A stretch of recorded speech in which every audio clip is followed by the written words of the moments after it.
Bueno, perfecto. Entonces, vamos a aprovechar estos momentos de fervor y calor porque como te voy a exprimir y vamos a tratar de conectarnos con muchas cosas aquí. Vamos saludando a todos los que se nos van uniendo en este momento. Y hoy elegimos un tema muy especial que bautizamos, por decirlo así. Emilio, escribiendo la vida o la vida escribiendo también, ¿no? Eso yo creo que nos dice muchas cosas. Bueno, Emilio es un compañero maravilloso, un colega extraordinario. Tuve el placer de hacer el año rural con él, parte del año rural. Nos encontramos en apartado en aquella época. No nos acordemos mucho de todas esas fechas, Emilio, porque la cosa empieza a complicarse. Pero lo cierto es que desde eso yo guardo gratísimos recuerdos de Emilio, un tipo de una agudeza mental impresionante, de una que siempre tenía. Así que una delicia, Emilio, tenerte por aquí. ¿Por qué no te presentas tú? ¿Quién es Emilio Restrepo? Alejo, muchas gracias, hombre. En primera, no sé, tengo que pedir como disculpas porque por alguna razón tengo como problemas de conectividad. Te estoy oyendo un poquitico saltado, pero te logré entender la pregunta. Sí, claro, nuestra amistad se remonta no solamente a aquellas viejas épocas de Bolivariana, donde vos egresaste un año antes que yo. No es para que te calcule, pues, ni mucho menos la edad, que es evidente que estás mucho más viejito. Sin embargo, te sigo queriendo igual. Hicimos un rural maravilloso por allá en el 88, 89. Después de que nos separamos del rural, yo vine, trabajé un tiempo y tuve la oportunidad de hacer un posgrado en la Universidad de Antioquia en ginecología y obstetricia, que era realmente lo que yo quería estudiar, quería interrelacionar con las mujeres, con las enfermedades femeninas, con el embarazo. Pensaba que tenía muchísimas probabilidades de ampliar toda esa gama que tiene la ginecobstetricia. Después tuve la oportunidad de estudiar un segundo posgrado en laparoscopia y mientras trabajaba, mientras estudiaba, mientras iba desarrollando mi familia, mientras iba desarrollando mi progreso profesional, empecé a tener ese gusano de las historias, empecé a tener esas ganas de contar historias que ya las habías conocido desde hacía mucho tiempo, pero siempre desde la oralidad.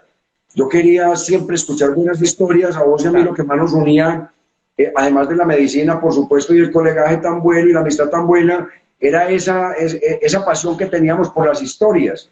Vos siempre con tus cuentos y sobre todo con tus canciones. Yo siempre he sido muy musical, pero completamente sordo y tapiado, y vos eras el que cantaba bonito, y me acuerdo de los Chaguales, y me acuerdo de tu grupo, me acuerdo hasta de la taberna que montaste allá para quitarle la platica a los urabaeños, que tenías un centro de rumba que puede que nos haya divertido mucho, pero puso en serios aprietos a nuestros hígados, en nuestra hígado en esa época, porque siempre tiramos durito a la rumbita y al trago, pero lo que nos unía eran las historias, lo que nos unía era las ganas de contar historias, las ganas de escuchar buenas historias y retribuir al interlocutor con buenas historias.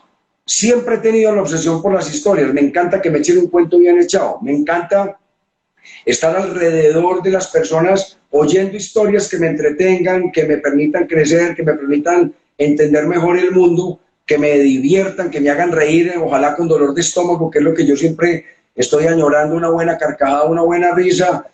Pero después, además de eso, empecé a tener muchas ganas de escribirlas, de tratar de hacer mis pinitos en lo literario. Un momentico ahí, Emilio, que es que ahí hacemos una pequeña pausita, porque es que a mí sí me llama mucho la atención eso. Es verdad que yo me divertía enormemente escuchando los cuentos de Emilio. Este hombre parecía no tener límites y veo que sigue sin tener límites, porque yo veo esa producción literaria tan intensa que tenés. Yo no me explico de dónde tanta chispa para escribir y plasmar en esa palabra escrita, pero entonces Emilio empieza a ser colaborador de La Hoja, de Cambio, del Mundo, Universo Centro, Momento Médico, en fin, una cantidad de publicaciones que ustedes no se imaginan, pero sí me llama la atención, hombre Emilio, que de un momento a otro yo te veo en esa labor de escritor que no estaba registrada, por lo menos en mis memorias de aquella época. ¿Por qué? ¿Por qué empezaste a escribir? ¿Qué te llamó la atención? ¿Qué te llevó a tratar de ahora escrita todo lo que estabas teniendo? Porque de un momento a otro me cogió cierto pulso intelectual, ciertas ganas de lo literario, ciertas ganas de dejar fijado un poquitico la oralidad, porque la oralidad es muy entretenida, pero es muy inmediata. La oralidad se la lleva el recuerdo. Vos recordás que conversamos muy bueno, pero no te acordás puntualmente de muchas de las historias que vos y yo compartimos, porque la oralidad es efímera, la oralidad es evanescente, la oralidad no deja memoria. En la antigüedad, de pronto, con los rapsodas o con los aedos que iban de pueblo en pueblo, con una tradición oral contando las noticias, las historias y las leyendas de pueblo en pueblo, uno podía pretender que la oralidad dejara memoria, pero en la época moderna la oralidad no deja memoria. Entonces yo quería, y como siempre he sido un lector un poquitico compulsivo, yo quería empezar a escribir las mismas historias que tenían algún éxito en mi círculo pequeño, cercano, desde el punto de vista del entretenimiento. Yo quería plasmarlas dentro de lo literario.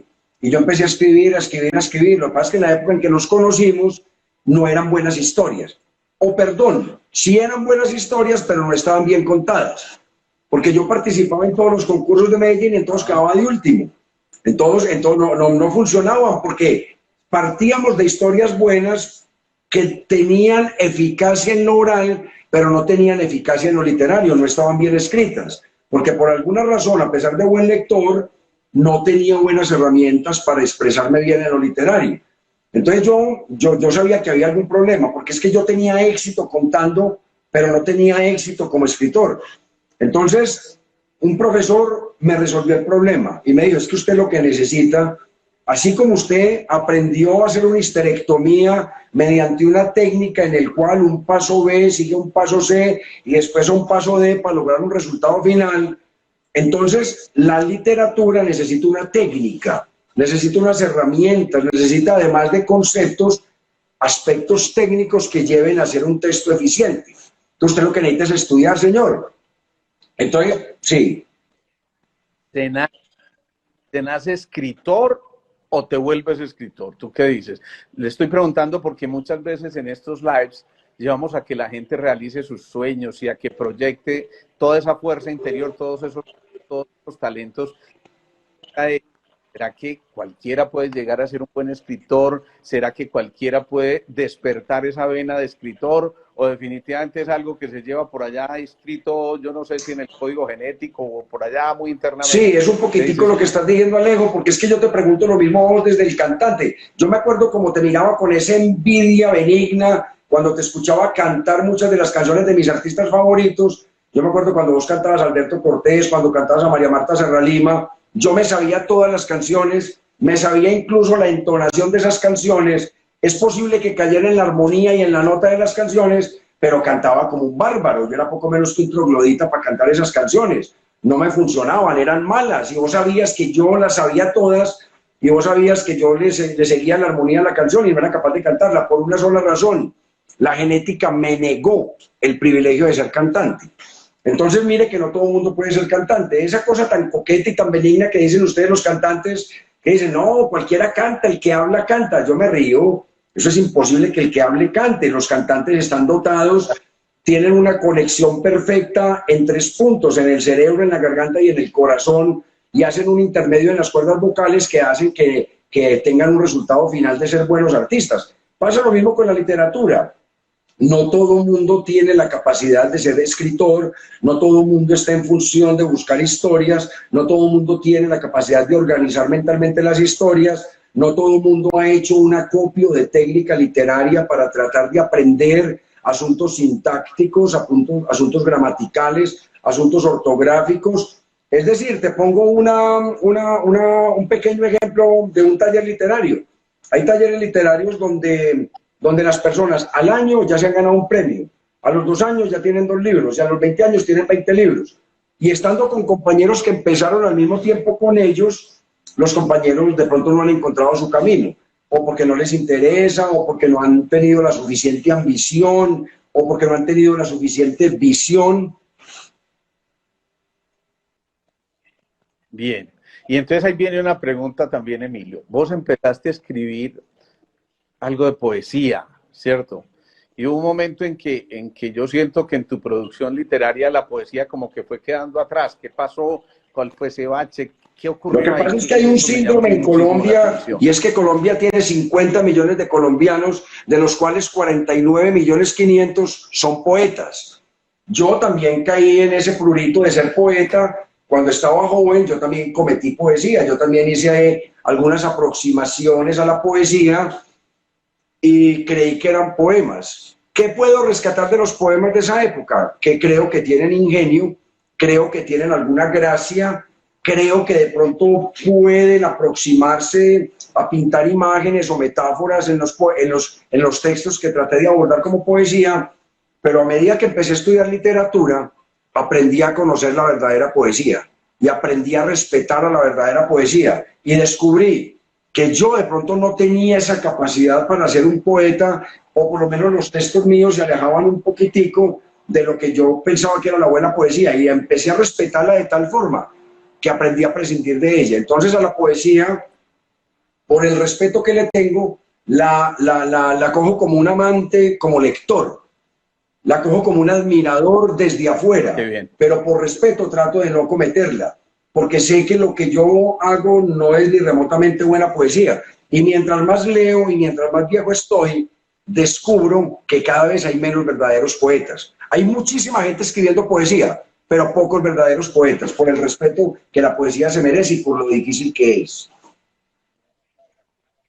Qué bonito eso, Emilio. Entonces te atreviste a cometer novelas, digámoslo así, y empezaste a escoger una temática que tenía que ver con la ciudad, con los barrios, con toda esa parte como medio costumbrista y de esa cosa medio bohemia que está por allá escondida, que te invita a soslayarte por allá y meterte en lo más profundo y de pronto a interpretar todas las cosas. ¿Qué te lleva temática tuya? ¿Por qué Porque me es que gusta esta imagínate que parte? con el primer libro de poesía, de hecho, no fue ni fallido. Yo me gané un concurso de poesía en la Universidad de Antioquia con ese libro salió en 2 ediciones, ese libro funcionó realmente, ese libro funcionó. De hecho, yo fui varias veces al Festival de Poesía, salieron 2 ediciones, se vendieron alrededor de 4.000 libros. Yo leía los textos y la gente con velitas y la gente con candelas y se le cogían de las manos, era muy emocionante y nos reíamos porque la poesía mía trataba de ser una poesía festiva. Pero cuando entré a los talleres literarios, cuando empecé a hacer un corte o una reinvención de mi ambición literaria, los profesores me hicieron caer en cuenta, específicamente Mario Escobar, que yo podía ser potente como narrador, pero flojo como realizador de metáforas, como flojo como realizador de imágenes literarias. Entonces, ¿qué me pasó? Yo estaba en un taller literario, tenía que creerle al profe, el profe era un tipo muy dotado, un tipo de una extraordinaria formación literaria, y entonces dije, yo voy a ser humilde. Acuérdense que nosotros cuando estudiamos medicina, ¿qué hay mejor estudiante que un estudiante de medicina? Que es un esclavo. O sea, usted lo coge un profesor y el que manda es el profe, y el que impone los criterios es el profe, y usted se sienta horas enteras a estudiar mientras todo el mundo está rumbeando, mientras todo el mundo está en fincas, usted está preparando un parcial o usted está en una rotación. A nosotros los que estudiamos medicina nos quedó ese rayón, nos quedó esa formación, esa disciplina, lo que llaman horas nalga. Nosotros asumimos ese compromiso con el conocimiento. Entonces a mí me quedó eso. Entonces yo entendí que un profesor bien dotado, un profesor bien formado, un profesor sabio, si uno se deja orientar, a uno lo orienta y lo mejora, que fue lo que nos pasó en medicina. En medicina nosotros teníamos que ser humildes porque los profesores nos imponían los criterios, nos imponían los journals, nos ponían a leer 3 o 4 artículos de un día para otro que teníamos que dominar, y el que mande es él. Al otro día nos corchaban de todas formas porque él se sabía cómo se llamaba esa enzimita chiquita que a nosotros se nos había olvidado. Entonces nosotros aprendimos esa disciplina, entonces yo también apliqué esa formación y apliqué esa disciplina a estudiar literatura y me dejé encauzar. Me cogió un profesor, Mario Escobar, que era muy exigente, y me dijo, entonces yo empecé a contar cuentos del barrio, cuentos del barrio, cuentos del barrio. Cuando salió una convocatoria a un concurso de novela, yo le dije, hombre, Mario Escobar, qué bueno tener una novela para participar. Y le digo, es que usted la tiene ahí, lo que pasa es que no la ha visto. Y vi que todos esos cuentos que aparentemente eran desperdigados en todo el barrio, hice una conexión narrativa, lo que llaman un hilo narrativo, un hilo conductor, y terminaron en una novela que se llamaba Los Círculos Perpetuos. Entonces quedé finalista en un concurso por allá en Bucaramanga, en Psique Editorial, y eso funcionó, hermano, porque entonces salió el libro en físico. y nos invitaron a la fiesta del libro de ese año en Bogotá, y nos sentaron junto a Gardiazabal, y nos sentaron junto a Serrano, Enrique Serrano, el escritor, y a Cobo Borda, y eso era pues todas las vacas consagradas allá, y la gente dándole importancia a uno con la novela de uno, y la gente pidiéndole autógrafos, y la gente dónde lo compro, y yo lo quiero leer. Entonces vi que se me había dado una cosa interesante que fue un hallazgo.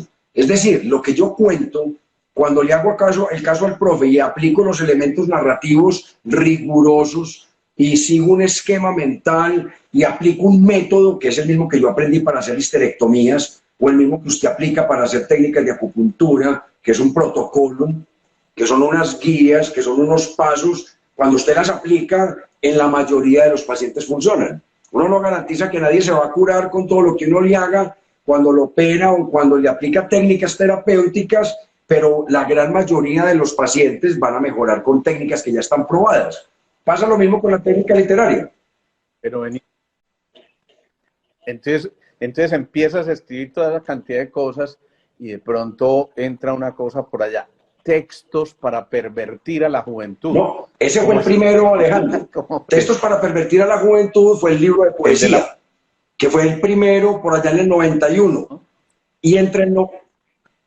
Yo veo que tus títulos son tremendamente sugestivos y tremendamente, a mí me impresiona, porque tienes la habilidad de desde el título llevarlo a uno a una cantidad de cosas que ya son como seductoras de alguna manera. Es que eso es un todo. Entonces, ¿qué pasa? Acuérdese que la obra literaria es un todo. La obra literaria parte de una concepción integral. La obra literaria parte de una idea que se lleva a cabo en una escaleta o en un esqueleto o en una forma o en una figura de columna vertebral que usted va llenando a través de la técnica literaria, del lenguaje, de un ejercicio de lenguaje, de donde usted aplica esa técnica literaria del ejercicio del lenguaje a estructurar un capítulo grueso que tenga forma, y todo eso hay que presentarlo en un empaque.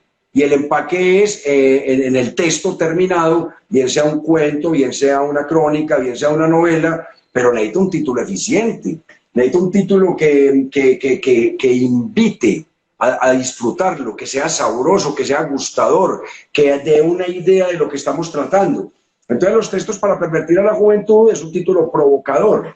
Yo creo que nadie se ha pervertido con eso, pero por lo menos le da la curiosidad de leerlo. Por lo menos le da la curiosidad de ver, a ver, yo me pervierto con esto.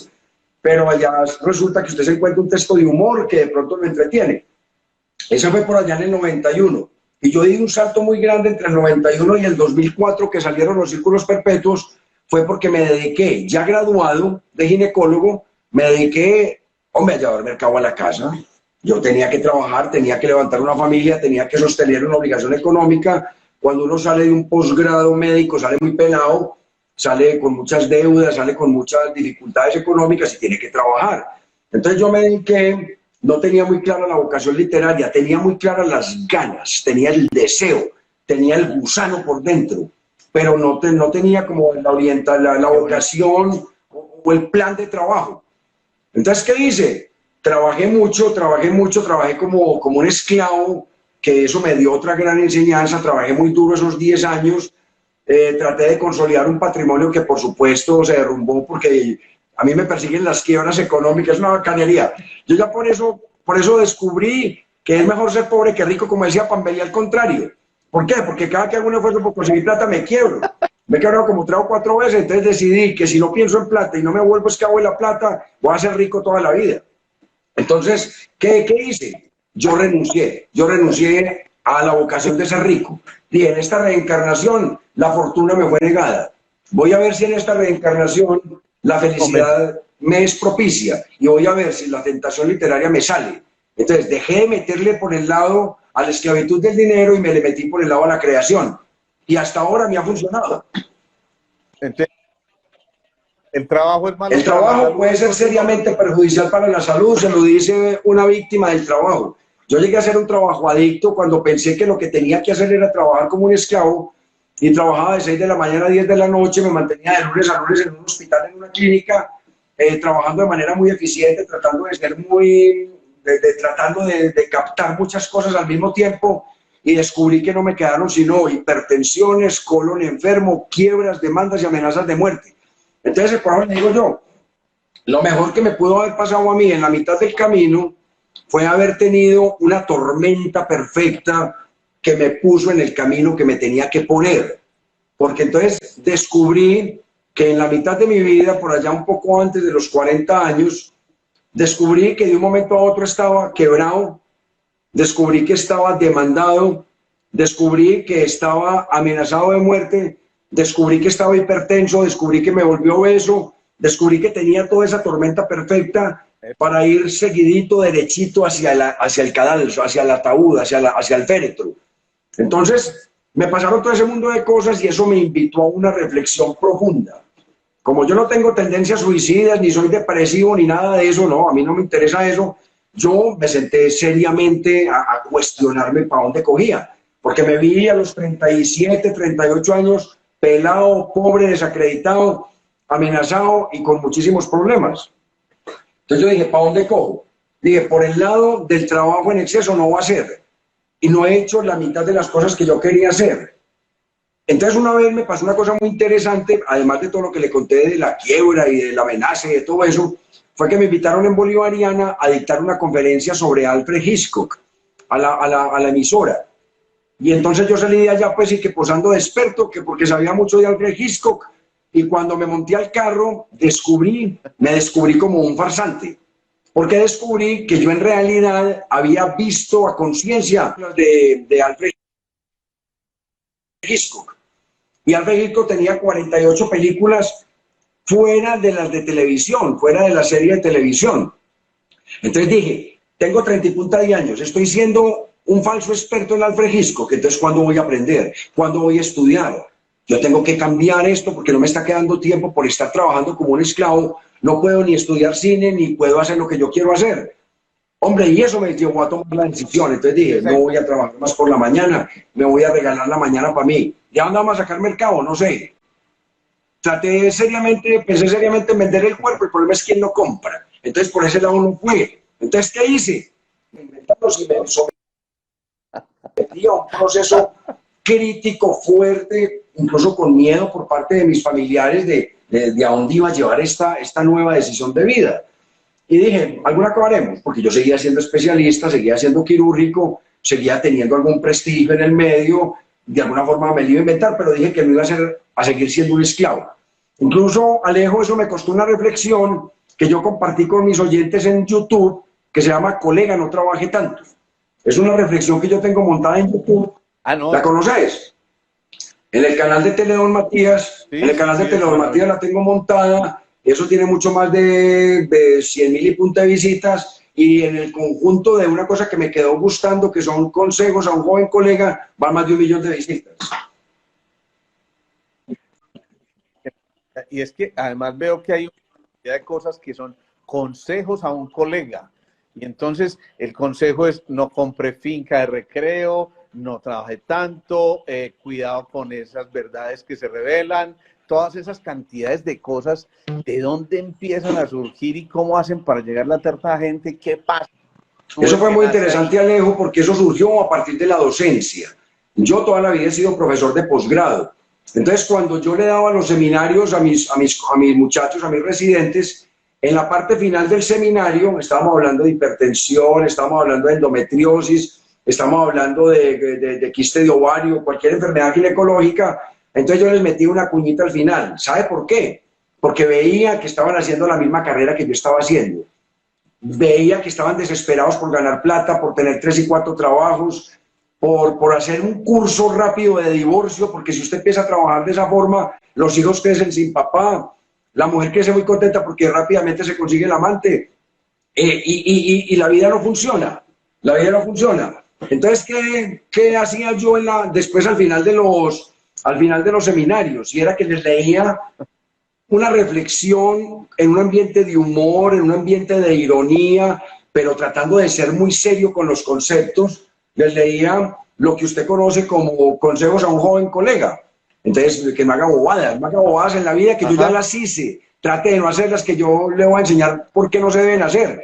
Y eso empezó a tener algún tipo de éxito, porque yo veía que los muchachos de ortopedia, o los muchachos de medicina interna, o los muchachos de pediatría, al final de un seminario de endometriosis, un ortopedista estudiante que endometriosis, no, era porque sabía que el doctor Restrepo les iba a hablar de un rollo, de una reflexión de vida que podía ser graciosita y todo. Algún día me dijo un estudiante, profe, ¿y usted por qué no monta eso en YouTube pues para mandárselo a un amigo mío de Estados Unidos? Entonces dije, ve, qué tan interesante. Y un día en Teleón Matías me invitaron a leer cuentos, porque yo ya estaba haciendo muchos cuentos. Entonces me invitaron a leer cuentos y dije, ve, yo tengo por ahí una serie de reflexiones, ¿por qué no? Entre cuento y cuento, ¿por qué no las empezamos a leer? Y eso funcionó. Usted ha visto que usted se mete a los consejos a un joven cole que tiene mucho más de 1 millón de visitas. Entonces ahí siguen siendo virales, se comparten, nos hacen reír, nos hacen pensar. Nadie le para bolas a eso, pero la cosa sigue funcionando. Es impresionante. Aquí estoy leyendo algo que te lo tengo que leer textualmente. Lo tengo que desmentir. El mejor ginecólogo, el mejor contador de historias y gran escritor, inteligente a profundidad. No es para que se te sube el ego, ni para que se te salga el argentino, ni mucho menos. Pero la verdad es que yo conozco a Emilio y es verdad que tiene una agudeza mental impresionante, una capacidad de trabajo también impresionante que seguramente la dejó de hacer a nivel de la ginecología parcialmente porque medio tiempo en la ginecología. Pero además de eso, empezaste a volcar ese trabajo productivo en esa creatividad y en esa mente tuya que no se detiene. Es que no sé cuántos libros tienes escritos ya de mí. Alejo, en este momento tenemos publicados 21 libros. Tenemos publicado 21 libros. Los tenemos divididos en varias líneas temáticas. Tengo una novela policíaca o novela de detectives o novela de crímenes. ¿Me diste algo? Esa me encanta porque es que hablas tú de Joaquín Tornado, ¿no? El investigador, el personaje este. ¿De dónde sale ese personaje? Joaquín Tornado, yo empecé a escribir novela criminal. Empecé a notar que tenía mucho tema para resolver crímenes en mis novelas. Pero la novela clásica de detectives, como su nombre lo dice, tiene un investigador. Y yo todavía no había conseguido investigador. Porque los investigadores nuestros, tan locales, tan criollitos, tan populares aquí en Medellín, están muy lejos de ser el investigador privado típico de la película norteamericana o inglesa. Entonces, ¿qué hice yo? Me inventé uno criollito, me inventé uno aquí con genes del subdesarrollo tercermundista que interactúa aquí en Medellín, que se llama Joaquín Tornado, y lo puse a trabajar con mis crímenes aquí en Medellín. ¿Qué trato de hacer yo en la novela de crímenes que tiene? Tengo alrededor de 10 novelas de crímenes ya publicadas. Tengo 6 con Joaquín Tornado, pero tengo otras que no tienen a Tornado, pero que funcionan en Medellín. La Milonga del Bandido, Alguien ha visto el entierro de un chino, Después de Isabel el infierno, que son novelas que también resuelven crímenes. ¿Qué hago yo? Contar la ciudad, contar de lo que yo manejo, que es mi barrio, contar de lo que yo manejo, que es la ciudad. Tengo que dar cuenta de lo que yo percibo, de la forma como yo concibo la ciudad y de esos miles de historias que nos rodean, muchas de ellas que el ciudadano común no conoce por encima porque están por debajo en el subterráneo, están en el underground, están en el bajo mundo. Y yo he tenido la posibilidad, yo he trabajado 30 años en Envigado para que me haga las cuentas y he conocido muchos conversadores, me he relacionado con la oralidad, con mucha gente muy interesante que tiene muchas historias para contar. Y yo soy un poquitico sacerdote y soy buen chismoso y mantengo la orejita parada para tratar de estar atento al cuento. Entonces he tratado de recopilar todo eso y por ese lado ha funcionado. Además he metido en estas novelas negras el crimen médico. Por ejemplo, en una de las de Tornado junto las dos cosas. Se llama El expediente Monaguillo. Y es la historia de un médico abortador en la época en que se hacían abortos criminales en los centros de salud o en los centros médicos. Ahora, pues a partir de la aparición del misoprostol, es posible que no se necesite hacer mucho aborto provocado, pero pues provocado instrumentalizado, pero todavía se sigue presentando. Entonces, como eso era una epidemia en Medellín, conocí el caso de un médico abortador que me impresionó. Ese caso es impresionante. Entonces se lo monté a mi detective Joaquín Tornado y hicimos El expediente Monaguillo. Está publicado por Bolivariana, es el 6º libro de Joaquín Tornado. Hermano, y no es por chicanearle, pero fue un éxito. Se han vendido 2 ediciones de ese libro. Se consigue en Bolivariana y es muy entretenido, da cuenta de una problemática muy tesa que la tenemos al lado y no nos damos cuenta. en los apartamentos de las unidades residenciales hay clínicas de abortos. La gente no se da cuenta de eso, pero uno que está en el medio va conociendo más o menos la situación. Entonces esta novela de entretenimiento permite al mismo tiempo hacer denuncia, permite al mismo tiempo, hombre, tomar una posición sin ser moralista ni fabulador, ni ser un predicador pues dueño de la verdad absoluta. Plantea un hecho, pinta una situación y ya que el lector saque sus consecuencias, saque sus conclusiones. Pero entonces significa que muchas cosas pasadas muy reales, en vivencias realmente que se han manifestado a lo largo de tu vida, cosas que puedes concretamente quitar en un momento determinado, y eso a su vez pudo haber dado origen a amenazas, a ese tipo de angustia que viviste. No, la angustia fue por complicaciones, la angustia fue por complicaciones de tipo médico, de tipo quirúrgico, pero desde el punto de vista literario, no, yo sí he tratado de ser cuidadoso, he tratado de no involucrar nombres personales. Yo he tratado de, si tengo una denuncia que hacer, hago la combinación de varios personajes en uno solo, le monto unas características para no dar papaya. Yo hasta hice una denuncia muy seria cuando nos robaron la clínica. Yo era accionista de esa clínica. A nosotros nos la robaron de frente. Un grupo empresarial que se robó 15 clínicas en todo Colombia. Fue de ciudad en ciudad expropiando. No te voy a Alejo. ¿No?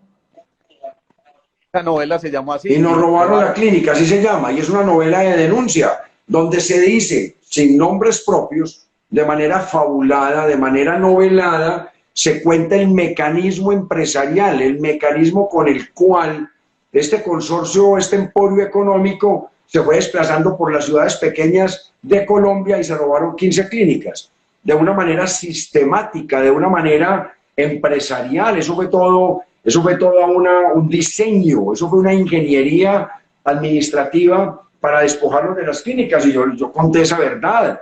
Lo que pasa es que como la corrupción no deja recibo, la corrupción casi no deja evidencias, la trazabilidad es difícil de seguirla. ¿Qué pasó? Eso se diluyó en el tiempo y en el olvido. Nosotros inicialmente pensamos que éramos muy de malas, que habíamos sido víctimas del azar desafortunado y que simplemente éramos los más de malas. Después descubrimos que era todo un diseño, después descubrimos que era toda una estrategia comercial para despojarnos de la clínica y quedarse con el negocio. Entonces nosotros quedamos por fuera del negocio y no hay ningún problema. Eso fue lo que nos tocó, hay que asumirlo. No tenemos herramientas legales para pelear.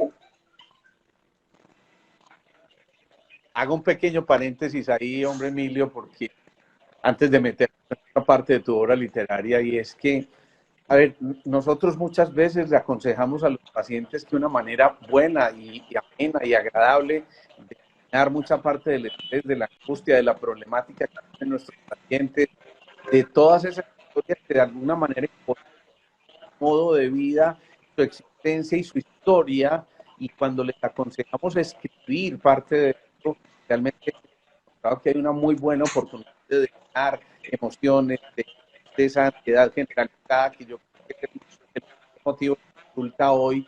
¿Cómo alguien como tú se mete en este proceso ya de la escritura en forma y obviamente una producción literaria tan importante, logra, digamos que despegarse, desligarse un poco de esa vida compleja que se está llevando en un momento determinado a algo que genera no solamente placer, sino la posibilidad también, insisto, de vivir del producido de este tipo de cosas? No, uno tiene que tener muy claros los objetivos, Alejo. Usted sabe que tenemos que vivir es por objetivos. Uno tiene que tener planteamientos serios con la vida. Uno a esta edad no está para especular, uno a esta edad no está como para rabulear, para empezar de cero, no. Tenemos que tener conceptos claros en la vida. Eso se tiene que aplicar en el emprendimiento, eso se tiene que aplicar en la empresa, eso se tiene que aplicar en la familia, eso se tiene que aplicar con los estudiantes, eso se tiene que aplicar cuando uno tiene una búsqueda de algo concreto. En este caso, el algo concreto es, yo tengo en este momento 3 objetivos desde el punto de vista de mi vida práctica. Pues la familia, obviamente mantener una familia bien formada, respetable, seria, buenos ciudadanos, gente decente. A mí me interesa tener gente decente al lado. Pero desde el punto de vista de mi creatividad, desde el punto de vista de mi emprendimiento, me interesan 2 cosas. ser cada vez mejor médico, que mis pacientes crean en mí, que mis pacientes entreguen su confianza porque saben que van a tener un buen producto, que voy a ser serio con ellos, comprometido con ellos, que voy a entregar un buen resultado y que voy a entregar lo mejor de mis capacidades para tener un buen producto, que es el producto de la salud. ¿Cuál es? Tratar de recuperar la salud o acompañar a la enfermedad. Eso es lo que yo tengo claro desde el punto de vista médico. Y desde el punto de vista literario, también tengo un compromiso total con la literatura. No me la estoy dando de escritor, simplemente quiero tener una buena obra, quiero tener una obra rigurosa, quiero mejorar mi lenguaje, quiero mejorar mi búsqueda temática, que cada vez sea mejor, que cada vez que yo encuentre un lector, lo tenga adepto, lo tenga fiel, lo tenga fidelizado, lo tenga leal, que busque mis libros, que ya conoció los dos últimos, que quiera conocer los dos primeros, que lo recomiende, que es lo que creo que estoy consiguiendo. Estoy en una búsqueda de escribir cada vez mejor, tallándome el cerebro, tallándome el espíritu, tratando de buscar temas agradables, tratando de ser muy entretenido, tratando de que el lenguaje sea muy adecuado, tratando de que los libros se puedan presentar en cualquier parte del mundo. Estamos hablando sin complejos. Dale, Ale. Emilio, yo quiero saber cómo le creció el cuello a las jirafas. Esa es una historia lo más interesante, Alejo, porque es una historia producto del azar. Cuando yo tenía 15 años, el Círculo de Lectores hizo un concurso. El Círculo de Lectores que nos vendía libros y que nuestros papás compraban. Entonces el Círculo de Lectores hizo un concurso que se llamaba Fábulas para nuestros pequeños lectores. Entonces pusieron 20 temas. Cómo le creció el cuello a las jirafas, cómo le creció la trompa a los elefantes, cómo se le formó la caparazón a las tortugas. Y dijeron, los niños que manden, los niños pues, yo tenía 14 o 15 años, que manden las teorías más originales se ganan un premio. Entonces yo me senté cuando era peladito y hice unas teorías ahí todas atravesadas por el humor o atravesadas por una especie de surrealismo, por una especie de inventiva loca, y hice unas teorías. Y quedé de último, por supuesto, en el concurso, no pasó nada, pero quedaron las ideas. Entonces, alguna vez en Argentina hicieron un concurso coincidencialmente del mismo tema. Hombre, vamos a hacer teorías graciosas sobre la evolución biológica de las especies. Entonces yo recuperé el de las jirafas, lo mandé ilustrado a Argentina, y en Argentina me gané el concurso. En Uranito Ediciones me gané el concurso y dijeron, nosotros tenemos nuestros propios dibujantes, no vamos a tomar el dibujante suyo, que era mi esposa, no vamos a tomar el dibujante suyo, sino que tenemos nuestros propios dibujantes para tener una línea temática y una línea más o menos definida de dibujo. Entonces me compraron el cuento y me gané el concurso, me dieron un premio en dólares, me dieron la publicación, pero soy tan de buenas que lo pusieron. Uranito en Argentina es muy fuerte. Entonces lo pusieron en el Ministerio de Cultura o el Ministerio de Educación de allá, y entonces es libro obligado de lectura a lo que ellos llaman pequeños lectores de primaria. Entonces ese libro se lee en Argentina, se lee en Uruguay, se lee en Chile, dentro del proceso de inducción a la lectura para los pequeños lectores. Entonces ese libro es el libro más vendido que yo tengo. Entonces, un libro que yo escribí como inocentemente, ingenuamente, con toda la transparencia y con la mínima ambición del caso, cuando tenía 15 años, la idea quedó, cuando ya tenía 30 y punta lo pulí, lo mandé para Argentina, y ese libro todos los años de la vida mandan regalías, porque ese libro ya se posicionó allá.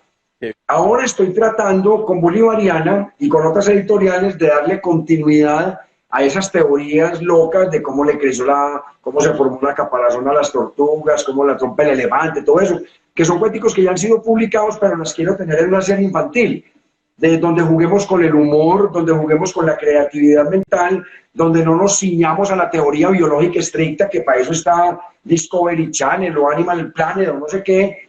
Mi compromiso es con la literatura, con el juego literario, con la confrontación de ideas. Aquí te voy a hacer una pregunta frente a 100 personas que nos están siguiendo en este momento, un poco más tal vez, y ¿has sido en algún momento un hombre solo? Eso es otra cosa charrísima que me pasó. Ese del sol y mal acompañado es uno de los efectos secundarios de la pandemia.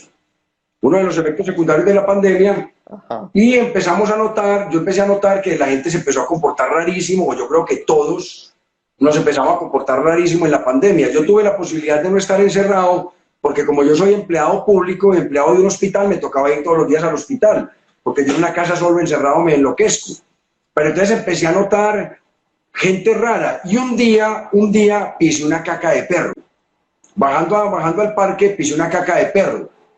Y cuando llegué yo tenía ese zapato podrido, y yo dije, no, pero ¿qué es esto? Yo tenía ganas de hacerme una amputación, pero tenía serios deseos, y creo que muy justos, de asesinar a ese ciudadano que no recogió la caca de perro junto al ascensor.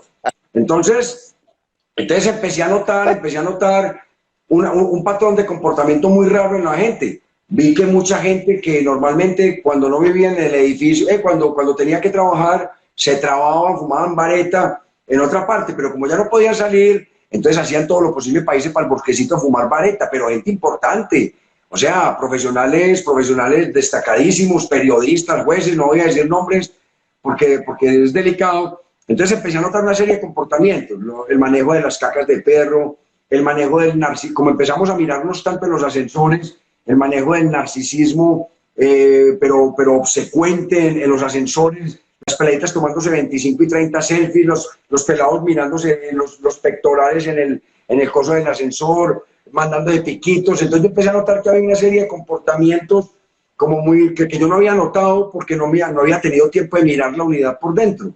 Entonces empecé a mirar la unidad residencial y descubrí que había como un comportamiento aberrante y muy divertido.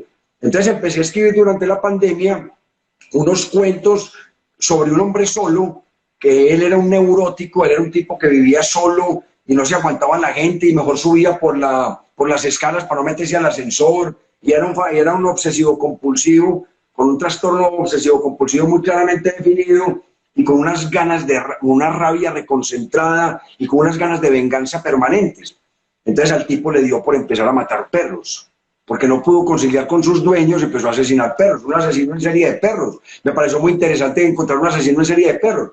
Empecé a narrar los cuentos, y cuando tenía 8 o 10 cuentos ya reunidos, los leí en el taller literario del cual yo hago parte hace mucho tiempo, y empecé a ver que tenían muy buena aceptación, que eran divertidos, que eran entretenidos, que planteaban una neurosis colectiva que no conocíamos, porque nos estábamos enfrentando por primera vez a ella, y lo mandé a un concurso que hubo en Envigado, de narrativa en Envigado, y me ganó el primer premio.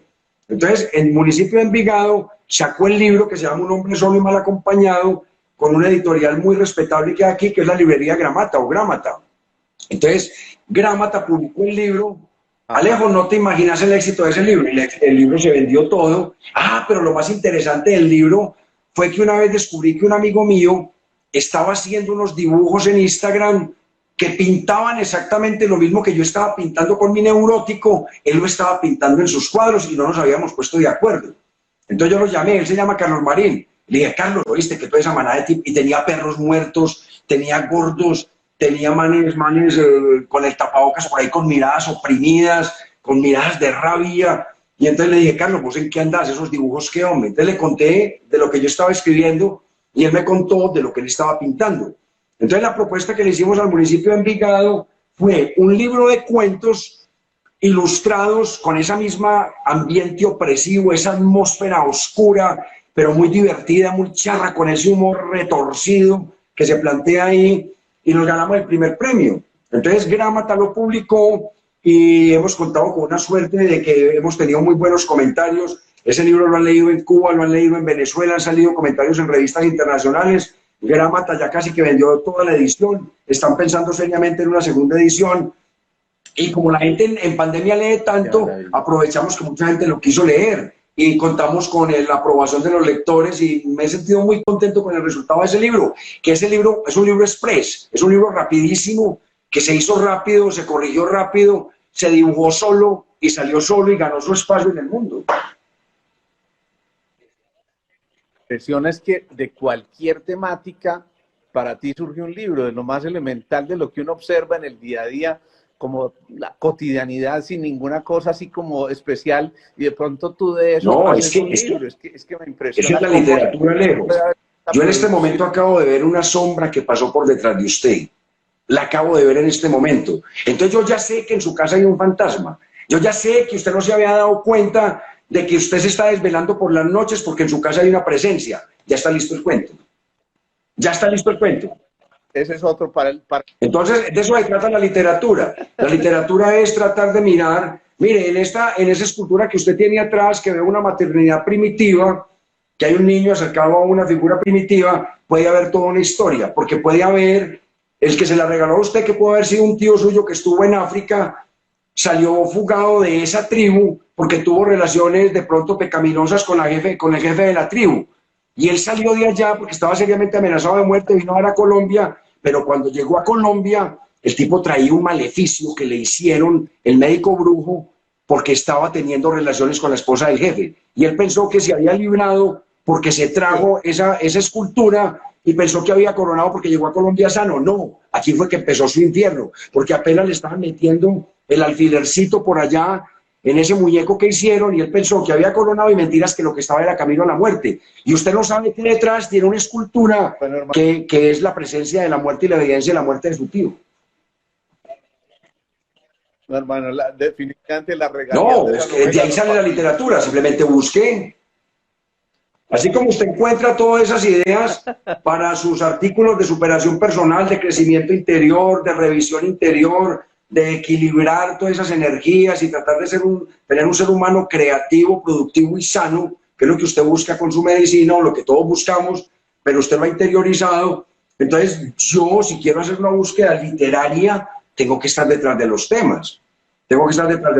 Entonces me queda muy fácil imaginar La sombra del fantasma que pasó y la respectiva historia, toda esa historia que hay detrás de esa muñeca que usted tiene atrás con lo que le dije de África, y ese alacrán que está saliendo en esas hojas que usted tiene puestas en ese florero, que es el que a la noche le va a pegar una picadura que de pronto le puede llevar a una amputación. Y usted se está riendo y puede que el que me ríe mañana porque yo tenía la razón.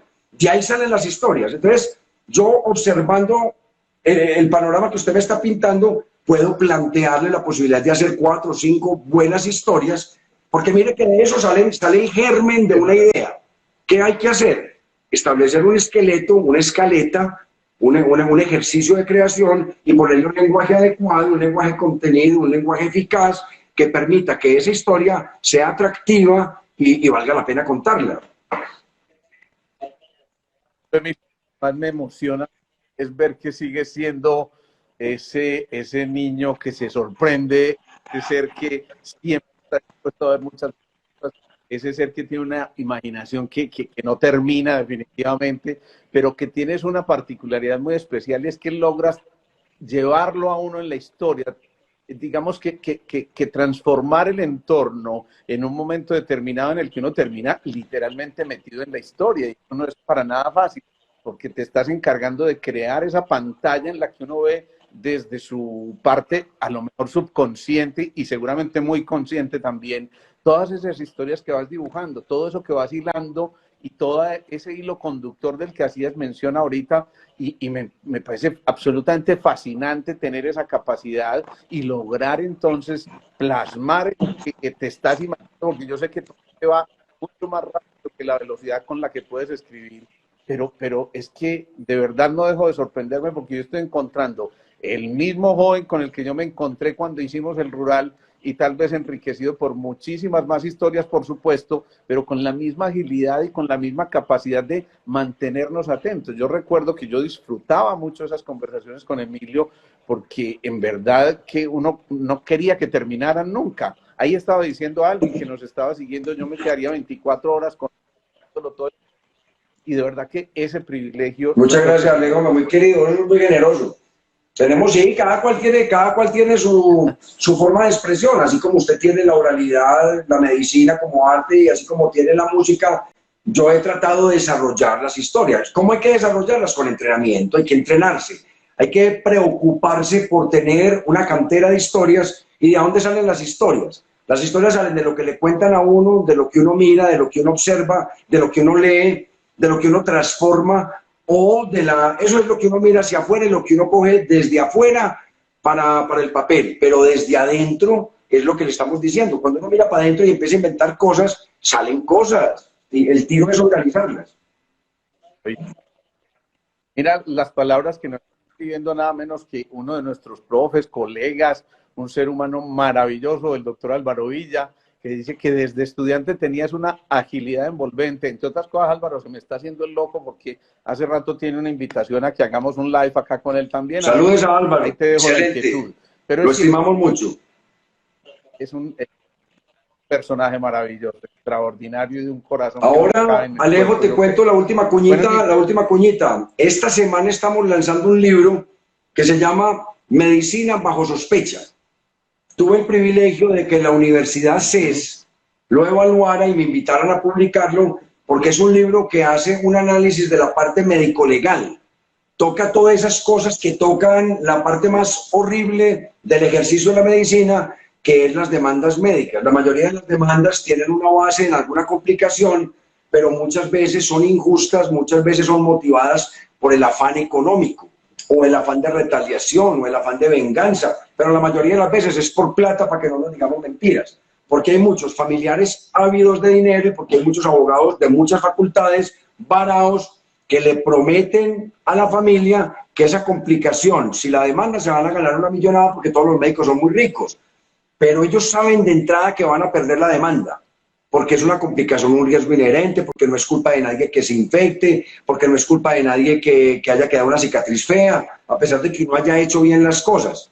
Ellos saben que van a perder, pero le meten a la familia la expectativa de que si demandan se van a volver terriblemente ricos y van a solucionar el problema de la casa propia que tanto han añorado. Le quitan plata, le quitan 10, 20 millones para empezar a trabajar, le venden la expectativa, pero ellos saben que pierden. El médico con su equipo de abogados demuestra que hizo lo correcto, que las complicaciones se presentan, que si un paciente se infecta es porque hay un riesgo inherente en el 1% de infectarse cualquier cesárea, y entonces eso genera un sufrimiento terrible que lleva a terribles daños en los médicos, en las familias. Usted no sabe el daño que una demanda mal hecha, claro, o una demanda con fines perversos únicamente pecuniarios y económicos lleva en una familia. Eso puede dañar un matrimonio, eso puede dañar la paz, eso puede dar una depresión. Eso incluso ya el médico lo llaman la segunda víctima, porque la primera víctima es el paciente que se complicó, pero la que más sufre es la segunda víctima, que es el médico, porque no esperaba que lo demandaran, él hizo bien su trabajo y lo que quieren es quitarle la platica y quitarle la casa y el patrimonio. Eso lleva a problemas de impotencia sexual, eso lleva a problemas de neurosis y mal genio, separaciones, violencia intrafamiliar. Los médicos se vuelven adictos a las drogas, al alcohol, los médicos les dan infartos. Todo eso se toca en este libro y al CES le pareció que era muy adecuado recuperar todo ese tema y eso me permite constituir la tercera parte de la trilogía Perversa de la Salud, que es donde yo, 3 novelas distintas, donde yo trato de pintar con hechos, con pruebas, con anécdotas, con historias, que la medicina no es tan limpia, tan transparente como hemos creído que es, que detrás de la medicina de pronto hay mucho monstruo, mucha cosa sucia, mucha cosa que la enrarece, que la ensombrece, y eso está pintado en El Pabellón de la Mandrágora, publicado en el 2005, en Y nos robaron la clínica, publicado por Sílaba en el 2017, y ahora en esta novela que pongo a consideración de los lectores, la está vendiendo el CES, la consiguen en Grámata, la consiguen en la librería Books del Poblado, la consiguen en el CES, y ahí se denuncian cosas que a mí me asombraron, yo la recopilé durante muchos años, tenemos más de 20 capítulos, cada cual más asombroso que el anterior, de cosas reales que han pasado y que no nos imaginamos que existe detrás de las batas blancas. Muy recomendado, León, perdóname la cuña. No, estuvo muy bien. Emilio, mira, de verdad qué pesar, el tiempo se nos vuela, ya vamos a ajustar la hora, tenemos que empezar a despedirnos, o mejor dicho, despedirnos de una vez. Y de verdad, de nuevo, el agradecimiento inmenso. Yo sé que a pesar de que dejaste un buen rato de tu trabajo normal, estás haciendo un sacrificio para... No, para mí no es sacrificio, yo estoy muy contento y muy agradecido. Es un honor para mí, Alejo, y encontrarme con la gente que me he encontrado hoy aquí. Muy bacano, muchas gracias por la invitación. Maravilla, qué... Un último consejo desde un escritor, ahí sí, a un paciente, hombre. Hombre, los médicos tenemos una inagotable fuente de creatividad, de ideas, de historias, de anécdotas en nuestra práctica cotidiana. Simplemente hay que estar ahí pendiente con las parabólicas, con la grabadora del celular y con la agendita para anotarlo, porque detrás de todo dolor de una señora en el abdomen, detrás de todo dolor en un seno, hay toda una historia, porque usted ve que una señora llega y le dice, es que tengo mucho dolor en el seno y estoy muy preocupada de que tengo un cáncer. Ah, sí, señora, ¿cómo no? Cuénteme. Pero la mamografía suya está normal, la ecografía suya está normal, usted no tiene cáncer. Y usted ve que la señora empieza a llorar. Y entonces usted ve que detrás de esa angustia de una señora que tiene un dolor aquí, hay un hijo en la drogadicción, hay una hija que le dijo que se iba a ir el fin de semana para Puerto Berrío y mentiras que la descubrieron en México, porque se iba a ejercer la prostitución a México, y allá resulta que le quitaron el pasaporte y la secuestraron. Eso es una historia impresionante, que yo me cogí en mi propio consultorio y después redondeé en el barrio porque fui a explorar esa historia, porque la señora muy gentilmente me la entregó porque estaba atacada por esa historia, y descubrimos que la muchacha estaba metida en todo un paseo de trata de blancas, donde la explotaron de la manera más miserable y la volvieron drogadicta. Entonces, ¿cómo no le va a doler el seno a esa señora? Entonces, lo que le quiero decir es, detrás del acto médico uno puede ser muy compasivo, puede ser muy solidario, uno puede ayudar muchísimo a los pacientes escuchándolos, tratando de acompañar su dolor, tratando de mejorar un poquitico su situación, pero los que queremos escribir tenemos la claridad de que hay una cantera inagotable de historias que nos van a alimentar nuestro imaginario y nos van a alimentar nuestra capacidad narratológica. Ahí lo tenemos todo, simplemente hay que saber escucharlo. Acuerda que mi Dios le da a uno el recurso, pero hay que trabajar. Emilio, hermano, de verdad, muy agradecido. No te puedo hacer otra pregunta porque nos extiende esto el tiempo, imposible en este momento, pero de verdad que aprecio mucho esta charla. Ojalá hable usted es el jefe, hermano, dígame cuándo hablamos. Los invito a que consigan los libros, a que me contacten, a que conversemos. Quiero conversar con mucha gente. Alejo me conoce, sabe que me gusta es conversar y reírnos y escribir y conseguir historias. Los invito a que conozcan mis libros y muchas gracias por la compañía. Alejo, excelente tu acompañamiento. Nos vemos. Ustedes saben que esta historia queda ahí en el Instagram TV. Queda qué bien, excelente. Para que la compartan porque excelente. Estas son las historias para que la gente se alimente y además siga soñando y nos demos cuenta de que a pesar de todas las cosas complejas del día a día, hay muchas cosas por escuchar, por ver y por compartir, como en esta Digamos en los oyentes que nos ayuden a repartirla, que nos ayuden a promocionarla, que nos ayuden a compartirla por redes sociales. Es muy importante que nos conozcamos y que conozcan a los autores antioqueños. Claro, qué rico, además porque no te note el acento ni nada. Bueno, bacán. Muchas gracias a todos. Muy contento por la participación. Gracias. Hasta luego.